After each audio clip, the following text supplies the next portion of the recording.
All right, get ready for a story that is less about sports and more like something out of a Coen Brothers movie. Seriously, we're about to dive into the tale of a National Football Association that was so desperate for a little bit of glory, they decided to just build a World Cup contender from scratch.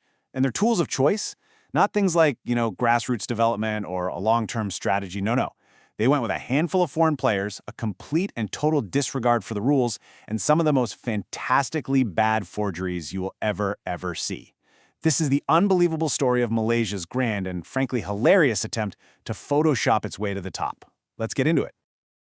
So, just for a second, put yourself in the shoes of an executive at the Football Association of Malaysia, or FAM. You're sitting in a boardroom, and the big goal on the whiteboard says, Improve National Team. Okay, so what are your options?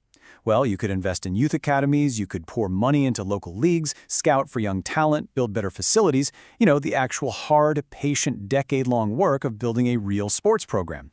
Or you could find a shortcut. And for them, the answer was to launch something called a heritage search plan, which has to be the most gloriously corporate-sounding cover for what they were really doing. Finding some decent foreign players, inventing a Malaysian grandparent for each of them, and then just hoping nobody would notice. Simple, right? Every great heist needs a crew. You've got your mastermind, your safecracker, your getaway driver. Well, for Operation Malaysian Grandma, the fam assembled a truly international squad. The call went out across the globe to agents and players in places like Argentina, Spain, Brazil, and the Netherlands, and the pitch was just too good to refuse. It was basically, forget your actual heritage, forget the long grind of trying to get noticed by your own national team. We've got an international career all gift-wrapped and waiting for you right here.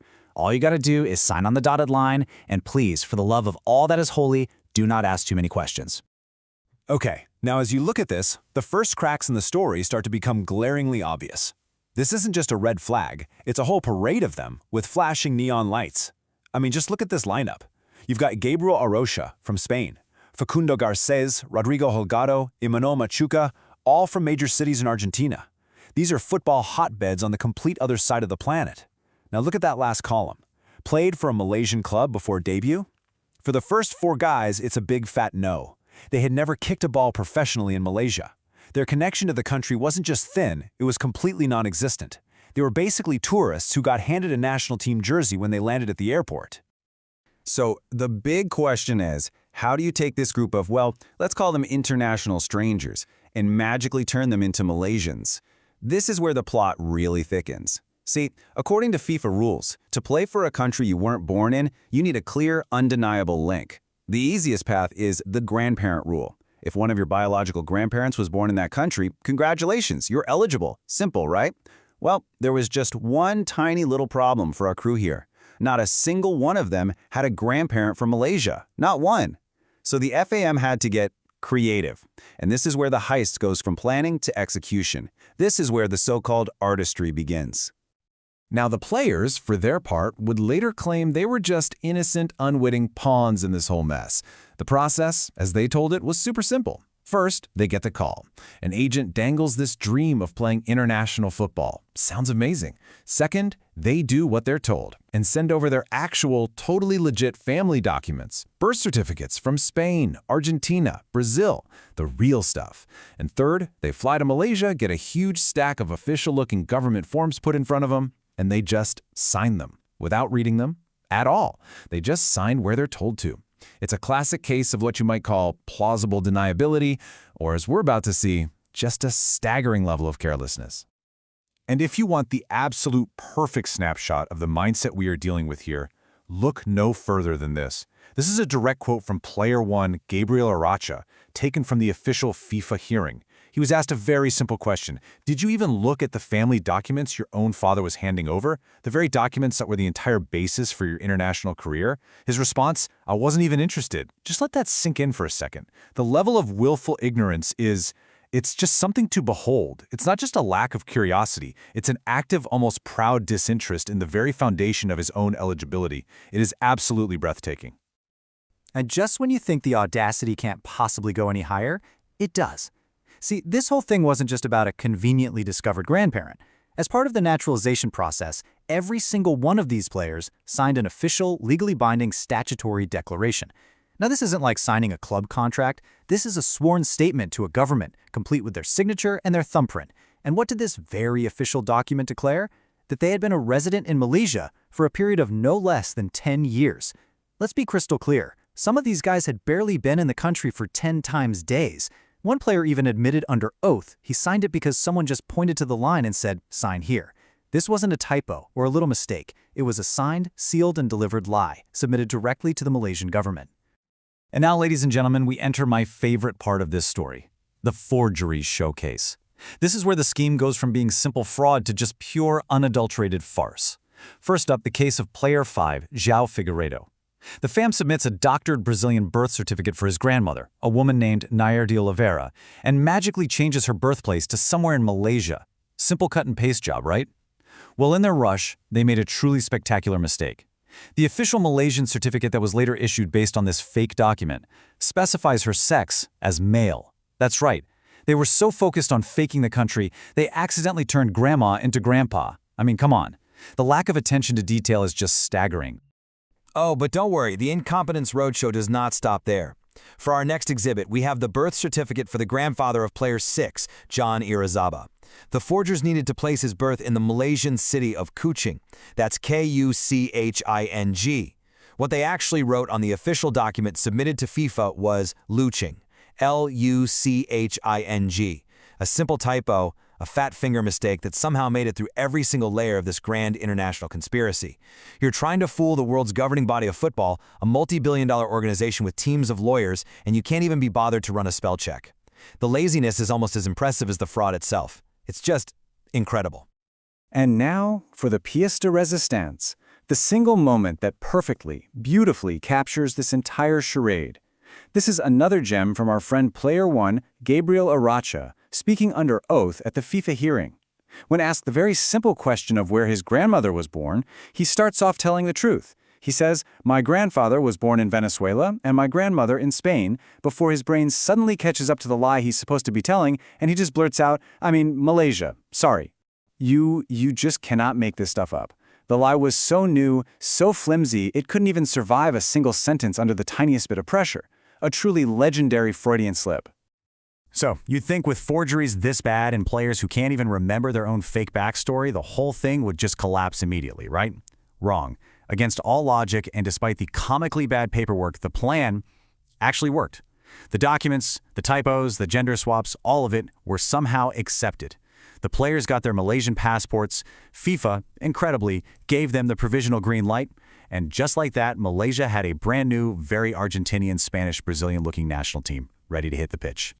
And their big debut as a full fabricated unit was nothing short of glorious. On June 10, 2025, in a crucial World Cup qualifier, all 7 of our new Malaysians played against Vietnam. And they didn't just play, they absolutely dominated. A stunning 4-0 victory. And to make it even more perfect, 2 of the new recruits, Rodrigo Hogalo and João Figueiredo, actually scored goals. The mercenaries were delivering. For one brief shining moment, the heist was a spectacular success. The gamble had actually paid off. But see, that victory was a little too good, a little too sudden. In the world of international football, teams don't just magically get 7 new talented players overnight. The sudden appearance of a whole squad of foreign players who basically materialized out of thin air raised more than a few eyebrows around Asia. And so, the very next day, a formal complaint landed on FIFA's desk. It pointed out the obvious. The players' arrival and naturalization happened in a questionable time frame. And that single complaint was all it took to trigger a full-blown investigation by the FIFA Disciplinary Committee. The party was officially over. And just like that, the triumphant music cuts out and the harsh house lights come flicking on. With FIFA now investigating, the whole beautifully simple plan to Photoshop a national team into existence began to unravel with breathtaking speed. And what happens when a conspiracy falls apart? Well, everyone immediately starts pointing fingers at everyone else. And so let the great blame game of 2025 begin. The players' defense was a masterclass in trying to sound innocent. Their story was simple, and they all stuck to it. It wasn't us. They argued they were just passive victims who acted in good faith. They trusted the professionals, their agents, and a whole National Football Association. They swore up and down that they handed over the real documents, so any forgery must have happened later, totally without their knowledge. And their trump card? The now familiar excuse. We didn't read anything we signed. It's a bold strategy, basically claiming your own incompetence as your primary defense. This quote from player 2, Facundo Garces, really sums up their entire pass-the-buck strategy. At the hearing, he was asked a very logical question. After this whole thing blew up, did you ever call your agent and ask, "Hey, how on earth did a forged birth certificate with my grandpa's name on it even come into existence?" I mean, a normal person would be pretty curious, right? His answer was no. And his reason? Because, and I quote, "It was not my responsibility to verify such matters." Apparently, the buck stops absolutely nowhere near these players. So, if the players were innocent little lambs, then who was to blame? Well, the fam rolled out a defense as old as corporate scandals themselves. It was a few rogue employees. Yep. They claimed that some low-level staff in their office, acting completely on their own, made some minor administrative adjustments to the documents.